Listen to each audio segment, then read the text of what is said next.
மழை பெஞ்சு நாம தொப்ப கட்டியா நனைஞ்சிட்டோம்.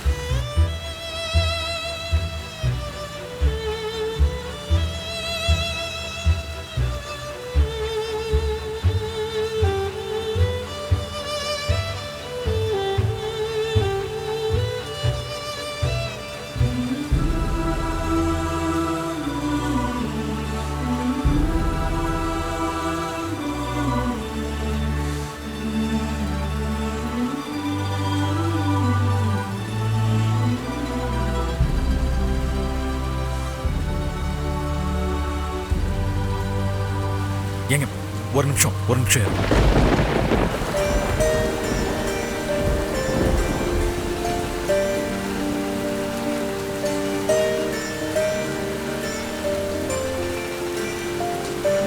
இந்தாங்க, இந்த சட்டையை போட்டுக்கோங்க.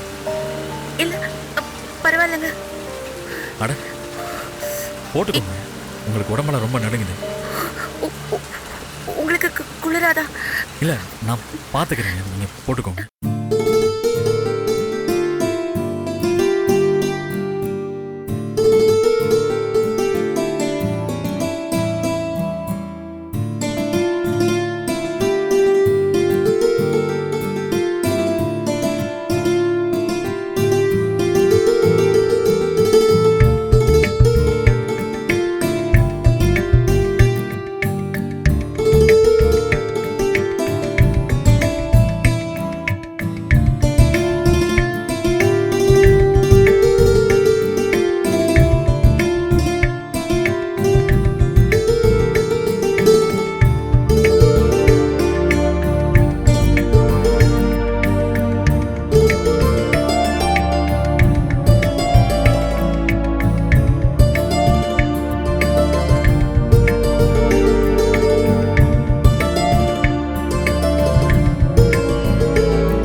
இவர் எப்படியே பிடி கொடுக்காம பேசுறாரு.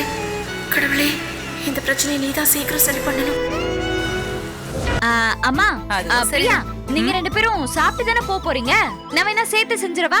ஏய், வீட்டுக்கு வந்தவங்க கிட்ட இப்படிதான் கேள்வி கேட்டுட்டு இருப்பியா? இல்லத்த, பரவாயில்லைங்க சமந்தி. அம்மாங்கிறதால உரிமையில அர்ச்சனை அப்படி கேட்டுட்டா. சும்மா இந்த பக்கம் வந்தோம், அப்படியே உங்களையும் அர்ச்சனாவையும் பாத்துட்டு போலாம் தான் நாங்க வந்தோம். வீட்ல சமையல் பண்ணிட்டு தான் நாங்க வந்தோம். நாங்க வீட்லயே போய் சாப்பிட்டுக்கிறோம். வீட்ல சமையல் வேலையெல்லாம் யாரு பாப்பாங்க? பிரியா, உனக்கு சமைக்க தெரியுமா? கல்யாணத்துக்கு மாப்பிள்ளை பார்க்க வேற ஆரம்பிச்சிட்டாங்க. எல்லாம் கத்துக்கிட்டியா? ஆஹா, கரெக்டா தப்பான டைம்ல என்ட்ரி கொடுக்க பாத்திருக்கேனே. இன்னும் கொஞ்ச நேரத்துக்கு இந்த பக்கமே வந்திருக்க கூடாது. பிரியா தான் சமந்தி சமைக்கிறா. எல்லா வேலையும் கத்துக்கிட்டா. இத செய் அத செய்னு எதுவுமே சொல்ல வேணா. எல்லாமே அவளே பார்த்து பார்த்து செஞ்சிருவா.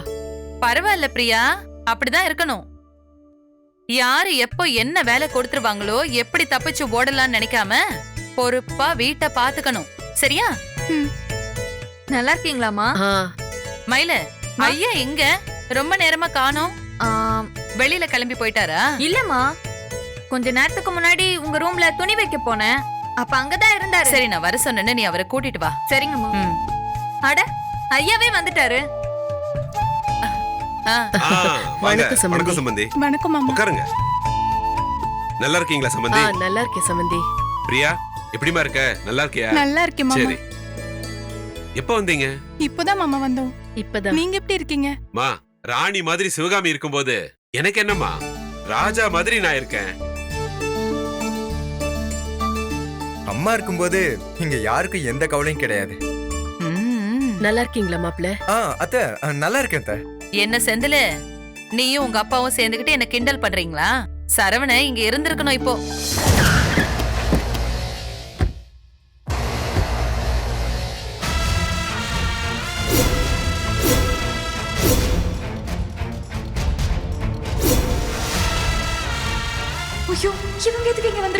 போச்சு, மொத்த கதையும் அத்தைக்கு தெரிய போகுது. செத்த இன்னைக்கு. ஏங்க யாருங்க நம்ம வீட்டுக்கு முன்னாடி கார்ல வந்திருக்காங்க? தெரியலையே சிவகாமி. வாங்க போய் பாப்போம் வாங்க. ஐயோ, ஹேய், எத்தனை வாட்டி சொன்னேன் கேட்டியா? ஒவ்வொரு விஷயத்திலயும் நான் தலை குனிய வேண்டியதா இருக்கு. நல்லா இப்ப சிக்க போறோம். கொஞ்சம் சும்மா இருங்க. இப்ப எதுக்கு நீங்க 2 பேரும் பதட்டப்படுறீங்க? நம்ம வீட்டுக்கு அவங்க போயிருப்பாங்க, அங்க ஆள் இல்லைன்னு தெரிஞ்சு இங்க வந்திருப்பாங்க. வணக்கம். வணக்கங்க. வணக்கம்மா.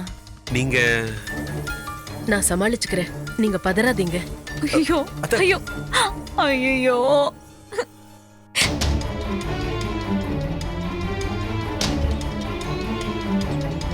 நீங்க உள்ள போய் பேசலாங்களா?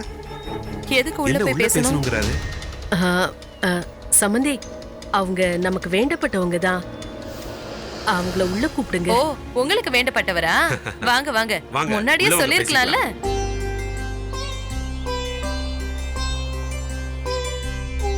வாங்க, உள்ள வாங்க. வாங்க. வாங்க வணக்கம் தம்பி. உட்காருங்க. உட்காருங்க. வாங்க. Hello sir. வாங்க. உட்காருங்க. உட்காருங்க. உட்கார்றா. சமந்தியம்மா, இவங்கள உங்களுக்கு எப்படி தெரியும்? ஆ, தெரிஞ்சவங்க தான். நல்ல நாள் அதுவுமா சம்மந்தம் பேச வந்திருக்காங்க. ஆஹா.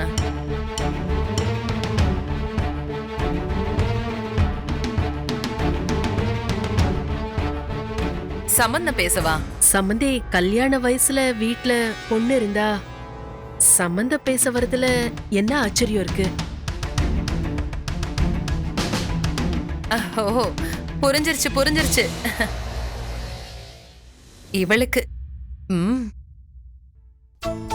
ம். ஆமாங்க, எங்களுக்கும் பொண்ணு ரொம்ப பிடிச்சிருக்கு. ம்.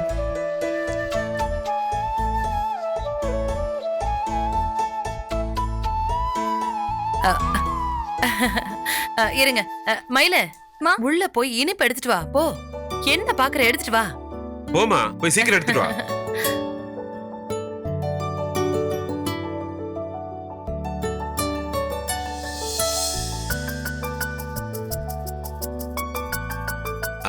இதோ வந்துட்டா. குடுமையில எடுத்துக்கோங்க தம்பி. எடுத்துக்கோங்க. என்னங்கப்பா? இதெல்லாம் என் புள்ள சரவண செஞ்சதுதான். இந்த சுத்த வட்டாரத்திலேயே அவனை விட ருசியா வேற யாராலையும் சமைக்கவே முடியாது. ஏன் தங்கச்சி கூட சூப்பரா செய்வா. இவனை எங்கேயோ பார்த்திருக்கேன்.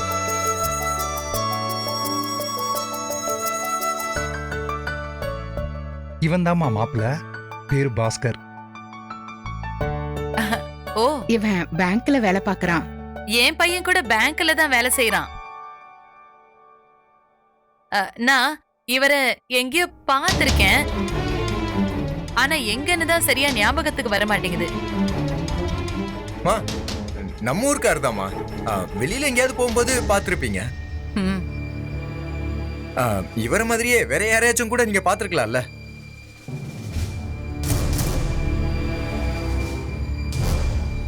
பாஸ்கர், இவர் எதுக்கு இங்க வந்திருக்காரு?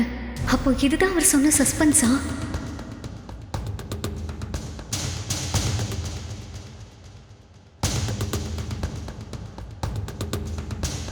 இன்னைக்கே நாள் நல்லா இருக்கு. பொண்ணுக்கு பூ வச்சு தாம்பூலத்தை மாத்திக்கலாமே. அதுவும் நல்ல விஷயம்தான். பையனுக்கு பொண்ணை ரொம்ப பிடிச்சிருக்கு, எங்களுக்கும் பொண்ணை ரொம்ப பிடிச்சிருக்கு.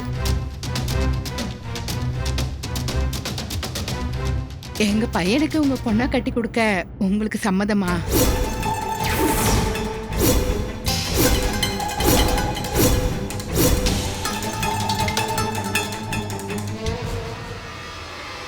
எங்களுக்கு நீங்க யாருன்னு கூட தெரியாது. திடீர்னு உள்ள வந்தீங்க. ஏதோ எங்க சம்பந்தி தெரிஞ்சவங்கன்னு சொன்னாங்க. அவங்க பொண்ணு பிரியாவை தான் பார்க்க வந்தீங்கன்னு நினைச்சோம். திடீர்னு எங்க பொண்ணை கேட்க வந்திருக்கீங்கன்னு சொல்றீங்க. நீங்க சொல்றது சரிதான். ஒரு வார்த்தை சொல்லிட்டு வந்திருக்கணும். பையன் வந்து விஷயத்த சொன்னதும் நல்ல விஷயத்த தள்ளி போட வேணாமேன்னு நினைச்சு வந்துட்டோம். எங்க பையனுக்கு எந்த கெட்ட பழக்கமும் இல்ல. கை நிறைய சம்பாதிக்கிறான். உங்க பொண்ணை எந்த குறையும் இல்லாம பாத்துப்பான்.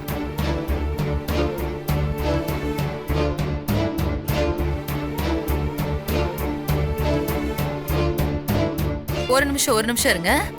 ஆ, நீங்க சொல்றதெல்லாம் சரிதான். ஆனா நீங்க ஏன் பொண்ண பார்த்ததே இல்ல, ஒரு தடவை கூட பார்த்தது இல்லையே. அப்புறம் பிடிச்சிருக்குன்னு சொல்றீங்க, அது எப்படிங்க முடியும்? அத்தை, இவங்க பார்க்க வந்தது என்னோட தங்கச்சிய. இல்லம்மா, நாங்க பொண்ணு கேட்டு வந்தது இவங்க பொண்ணு பார்வதியை தான்.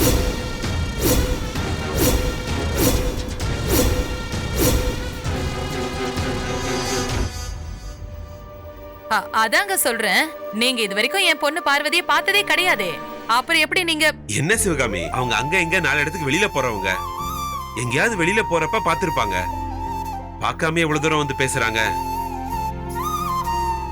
ஆமா, அதுவும் சரிதாங்க. இருந்தாலும் தப்பா நினைச்சுக்காதீங்க. அது என்னன்னா, என் மூத்த பையனும் மருமகளும் கோயிலுக்கு பொங்கல் வைக்க போயிருக்காங்க. அவங்க வந்ததுக்கு அப்புறம் அவங்க கிட்டயும் ஒரு வார்த்தை கேட்கணும் இல்லையா? கேட்டுட்டு அதுக்கப்புறமா நாம பேசலாமே, அதுதானங்க சரி. நீங்க கலந்து பேசி ஒரு நல்ல முடிவா சொல்லுங்க, நாங்க கிளம்புறோம். ஒரு நிமிஷங்க, அந்த தட்டை கொடுமா.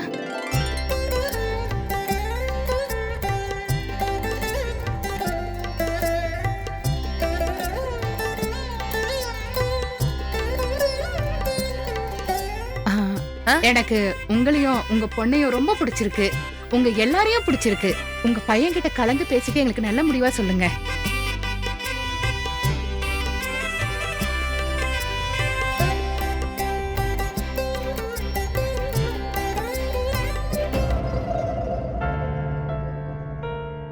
ஏங்க, அவங்க யாரு என்னன்னு எதுவுமே தெரியாது.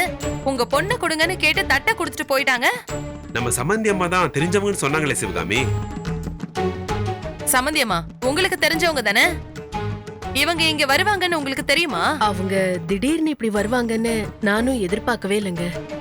நீங்க கலந்து பேசி விசாரிச்சு ஒரு முடிவெடுங்க.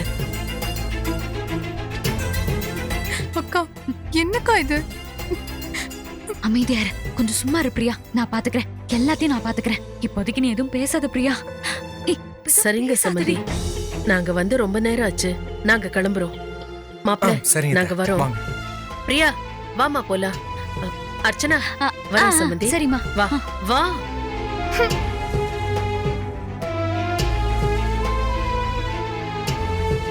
என்ன சிவகாமி யோசிக்கிற? அவங்கள பார்த்தா நல்ல குடும்பமா தான் தெரியுது. பார்வதி, பார்வதி,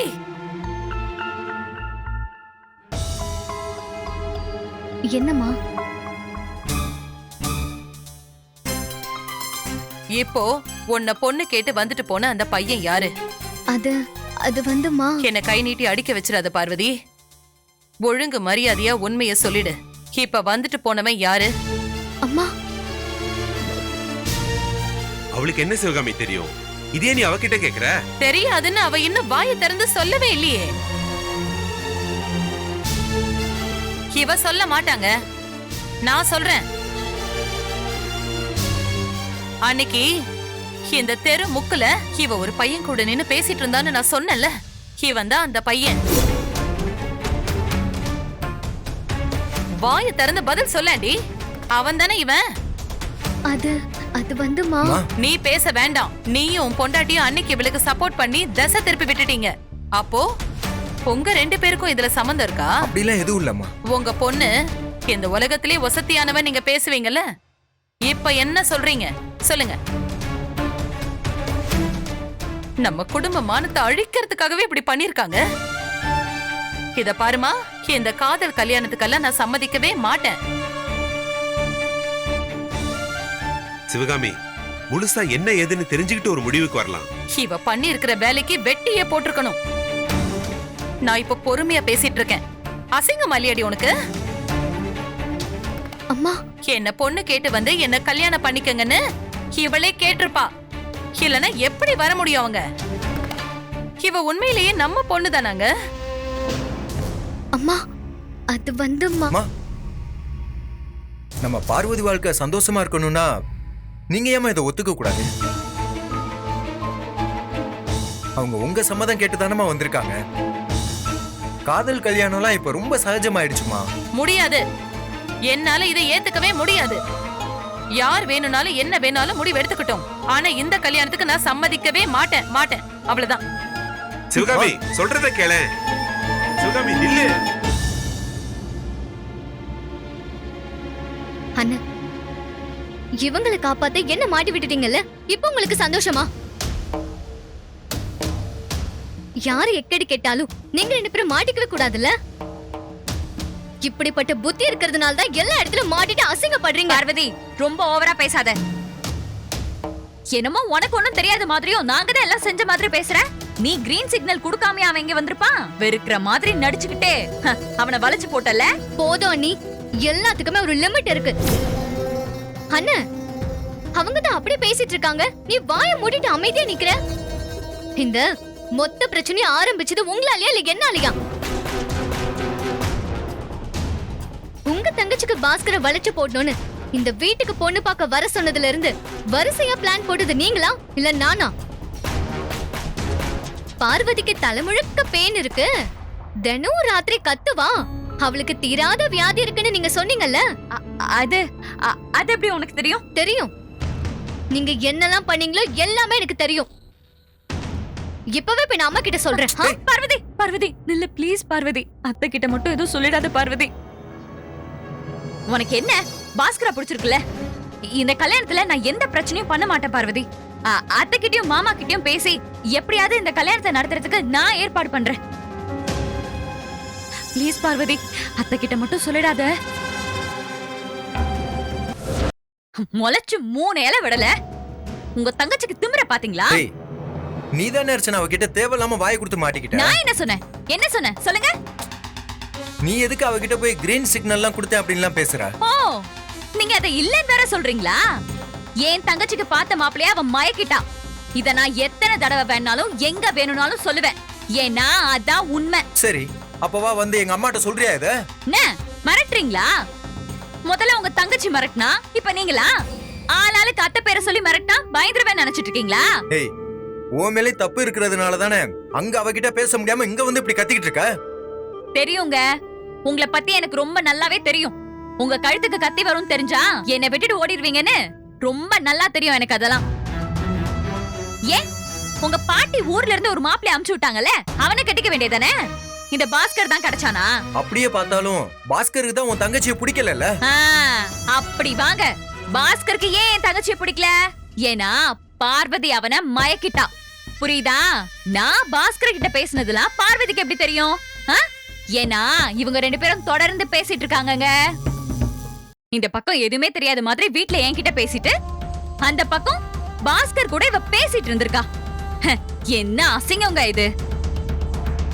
ஆனா இங்க உங்க அம்மா என்ன என்னெல்லாம் பேசினாங்க, பிளான் பண்ணி அடுத்தவங்க வாழ்க்கையை நீ ஏன் கெடுக்கிறேன்னு எப்படி எல்லாம் குத்தி காட்டினாங்க. இப்ப அவங்க பெத்த பொண்ணு என்ன பண்ணிட்டு இருக்கா? தான் முதுகுல வண்டியா அழுக்க வச்சுக்கிட்டு அடுத்தவங்களை பத்தி பாய் பேசுறதுக்கு உங்க குடும்பத்து ஆளுங்களை விட்டா இந்த உலகத்துல வர ஆளுங்களே கிடையாது. ஏய் அர்ச்சனா, நீ ரொம்ப ஓவரா போற. இப்ப எதுக்கு என் குடும்பத்தை பத்தி இழுக்குற? இதுக்கு மட்டும் கோவம் முக்கு மேல வருமே. ஏன் குடும்பம் ஏன் தங்கச்சி வாழ்க்கைன்னு வரும்போது மட்டும் வாய மூடிட்டு இருக்கீங்க. அதுக்கு உங்க மனசுல கொஞ்சமாவது வருத்தம் வருதா? இல்லையே. ஏன்? இங்க பாரு அர்ச்சனா, இந்த குடும்பத்துல நீயும் ஒரு ஆளுதான், அத மறந்துட்டு பேசாத. ஓ ஐயோ, இப்ப வாச்சே என்ன ஞாபகம் இருக்கே. அப்போ ஏன் பக்கத்து பிரச்சனையை ஏன் யோசிக்க மாட்டேங்கிறீங்க? அதுக்கே உங்களுக்கு மனசே வர மாட்டேங்குது. சும்மா இரு அர்ச்சனா, என்னமோ நீ ரொம்ப யோகிய மாதிரி பேசுற. அந்த பாஸ்கரை பொண்ணு பாக்குறதுக்கு இந்த வீட்டுக்கு வர வச்சதே ஒரு ஃப்ராடு தனம் தானே. அந்த போய் வெளியே தெரிஞ்சிடக்கூடாதுன்னு பார்வதிக்கு லஞ்சம் கொடுத்து கடைசியில அவங்க 2 பேருக்கு இடையில பழக்கமாயி எல்லாம் நீ சொன்ன பொய்யால தானே. அத மறந்துட்டு ஏதோ எல்லாம் சேர்ந்து திட்டம் போட்டு உன்னை ஏமாத்துற மாதிரி குதிக்கிற. இவ்ளோ உங்க மனசுக்குள்ள இருக்கா? இதெல்லாம் வச்சுக்கிட்டு தான் ஒண்ணுமே தெரியாத மாதிரி பேசிட்டு இருக்கீங்களா? அங்க என் தங்கச்சி வாழ்க்கையே போச்சுன்னு அழுதுட்டு இருக்கா, நீங்க எல்லாரும் சந்தோஷமா இருக்கீங்கல்ல? ஆனா இத நான் அவ்ளோ சீக்கிரம் விட மாட்டேங்க. என்ன பண்ண போற? என்ன பண்ண போறேனா? இந்த கல்யாணத்தை நிறுத்துவேன், நடக்கவே விட மாட்டேன். என் தங்கச்சிக்கு கிடைக்காத வாழ்க்கை உங்க தங்கச்சிக்கும் கிடைக்க கூடாது. என்னடி பேசுற? என்ன எகிறீங்க? இதுக்கு நீங்களும் எனக்கு ஒத்துழைக்கணும். பார்வதிக்கும் பாஸ்கருக்கும் கல்யாணம் நடக்கவே கூடாது. பார்வதி என் கூட பிறந்த தங்கச்சி, என் தங்கச்சி வாழ்க்கையை கெடுக்கிறதுக்கு என்னைய கூட்டு சேர்க்கறியா? உங்களுக்கு மட்டும் தான் பார்வதி கூட பிறந்த தங்கச்சியா? நாங்க என்ன பிரியாவை தவிட்டுக்கா வாங்கிட்டு வந்தோம்? எனக்கும் கூட பிறந்த தங்கச்சி தாங்க. அதுக்காக கல்யாணத்தை நிறுத்துவேன்னு எப்படி அர்ச்சனா பேசுற? நீ புரிஞ்சுதான் பேசுறியா? புரியாம பேசுறதுக்கு நான் என்ன அவ்வளவு தத்தியா? எல்லாம் புரிஞ்சுதாங்க பேசுறேன். நம்ம 2 பேரும் பாஸ்கர் வீட்டுக்கு போறோம், அவங்க கிட்ட பேசி இந்த கல்யாணத்தை நிறுத்துறோம். விளையாடாத அர்ச்சனா, நீ இன்னொரு பெரிய பிரச்சனைக்கு அடி போட்டுக்கிட்டு இருக்க. ஏற்கனவே உன்னால அசிங்கப்பட்டதெல்லாம் போதும். இங்க பாருங்க, நான் சொன்னா சொன்னதுதான், இதுல எந்த மாற்றமும் கிடையாது. இப்ப அவங்க வீட்டுக்கு போறோம், பேசுறோம். நீங்களும் என் கூட வந்தா உங்க தங்கச்சிக்கு அண்ணனாவும் இருக்கலாம், எனக்கு புருஷனாவும் இருக்கலாம். இல்லனா ஈர துணியை இறுக்கமா கட்டிக்கிட்டு ஒரு ஓரமா வாழ்க்கை முழுக்க கட்ட பிரம்மச்சாரியாவே இருங்க. என்னடி எதுக்கும் நீ முடிச்சு போடுற? ஆமா, அப்படிதான் பேசுவேன், அப்படிதான் பண்ணுவேன். நீங்க மட்டும் வராம இருங்களேன், அப்புறம் இருக்கு உங்களுக்கு. எல்லாம் என் தலையை எழுத்துடி, வந்து தொலைக்கிறேன். ஆனா நான் ஒரு விஷயம் சொல்றேன் அர்ச்சனா, இது எல்லாத்துக்கும் சேர்த்து நீயும் நானும் ரொம்ப கேவலமா, இல்ல ரொம்ப கேவலமா அசிங்கப்படுவோம். அது மட்டும் உண்மை.